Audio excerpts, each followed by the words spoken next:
आज हम बनाएंगे बची हुई बाटी की रेसिपी। हमने 3 बाटी ली है, इसको हम तोड़ लेंगे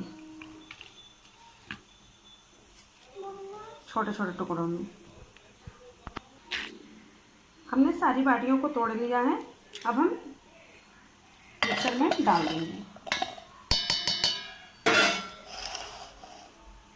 अब हम इसमें 3 टेबल स्पून शुगर डालेंगे। इसको हम ग्राइंड कर लेंगे। ये हमने सारी बाटी को ग्राइंड कर लिया है।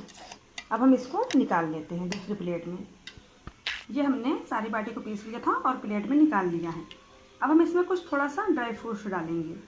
हमने काजू बादाम को काट के रखा था, अब इसको इसमें ऐड कर देंगे और अच्छे से चला लेंगे।